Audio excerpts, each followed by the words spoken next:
행복한 삶을 꿈꿉니다. 사람이라면 누구나 무엇이 행복인지, 어떻게 행복을 얻을 수 있는지 고민합니다. 하나님의 백성도 마찬가지입니다. 다만 하나님의 백성은 하나님과의 관계 속에서 행복을 정의하고 얻습니다. 전도서는 행복에 대한 책입니다. 전도서에서 계속 반복되는 헛되다 라는 말에도 불구하고 전도서는 행복을 말합니다. 전도서가 말하는 행복은 무엇이며 어떻게 얻을 수 있을까요? 전도서의 구조와 내용. 전도서를 구분하는 방식에는 크게 두 가지 방식이 있습니다. 먼저는 테두리를 제외하고 전도서를 7부분으로 나누는 방식입니다. 다음은 크게 4부분으로 나누는 방식입니다. 이러한 구분을 통해 전도서의 저자는 행복에 대한 철학적인 이해들을 인용하면서 그들과 비판적인 대화를 통해 자신의 철학을 표현하고 있습니다. 첫째 부분에서 전도자는 왕으로서 다양한 삶의 방식을 모두 체험해 보았고 이런 방식으로는 참된 행복을 얻을 수 없음에 허무함을 느낍니다. 전도자는 자신이 추구하는 참된 행복은 하나님께만 받을 수 있는 것임을 깨닫습니다. 둘째 부분에서 무엇이 선하고 성공적인 삶인지 삶과 사회적인 문제들을 참된 행복과 관련해서 이야기합니다. 억압, 수고, 사회적인 신분 상승, 종교, 권력, 부요함 등이 다루어집니다. 셋째 부분에서는 행복에 대한 철학적인 이해를 비판적으로 인용하며 반증합니다.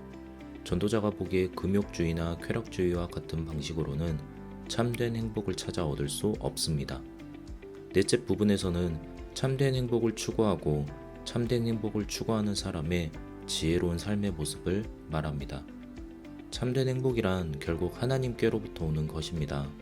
그렇게 사람은 하나님을 경외하고 율법을 통해 그분의 뜻에 따라 살아야 합니다. 전도서의 기록 배경. 기독교 전통은 전도서의 저자로 솔로몬을 많이 지적합니다. 마치 율법의 대표가 모세이고 찬양과 기도의 대표가 다윗이듯 기독교 안에서 지혜의 대표는 솔로몬이 맡고 있습니다. 하지만 전도서 안에서는 솔로몬이 저자인지 아닌지 알아보기 힘든 것이 사실입니다.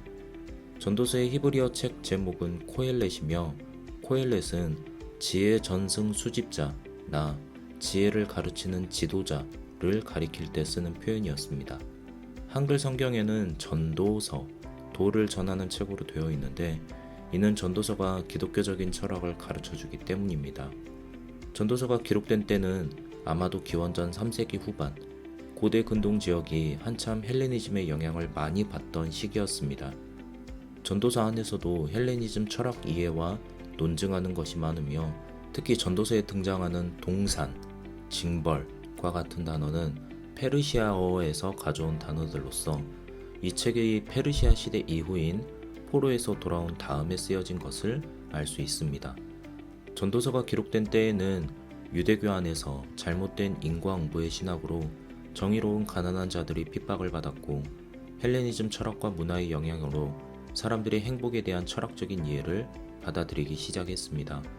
이미 욥기에서도 살펴보았듯 경제적인 이윤만 추구하며 이웃을 착취하던 악한 사람들이 그 결과로 얻어진 부요함을 하나님의 축복이라며 잘못된 인과응보의 신학을 외쳤습니다.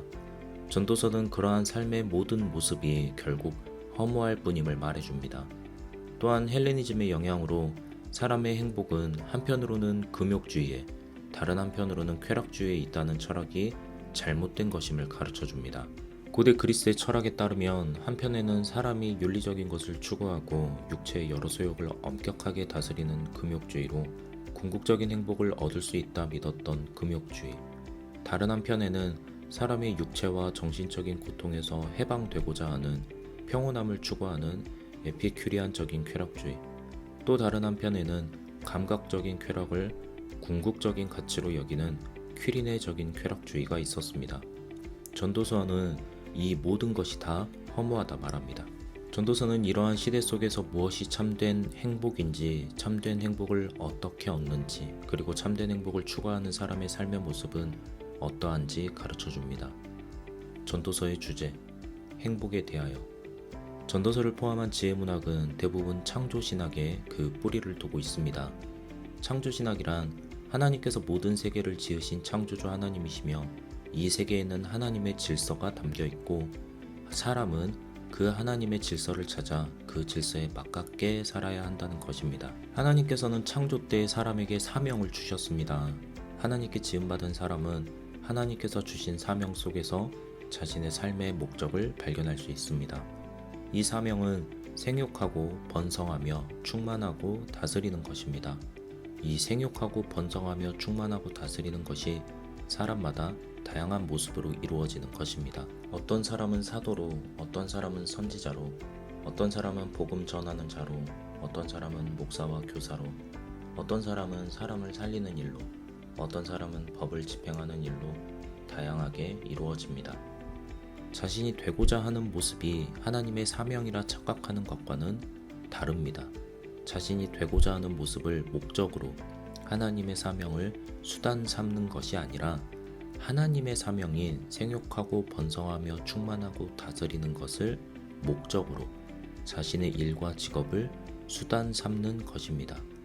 이것이 지혜문학이 가지고 있는 창조 신학입니다. 이런 기본 이해를 바탕으로 전도자는 사람이란 스스로 행복을 추구해서 얻을 수 없음을 고발합니다. 전도자는 그 어떠한 사람의 삶의 모습도 하나님의 창조 질서 밖에서는 결국 허무할 뿐임을 말합니다. 가난하거나 부요하거나 신분이 높거나 낮거나 하는 것들은 이 허무함에 아무런 영향을 미치지 못합니다. 세상적인 쾌락이나 순간의 즐거움과 만족감은 죽음 앞에서 결국 허무해질 뿐입니다. 사람 스스로에게 참된 행복의 가능성은 전혀 없습니다. 사람은 스스로 참된 행복을 만들거나 얻을 수 없습니다.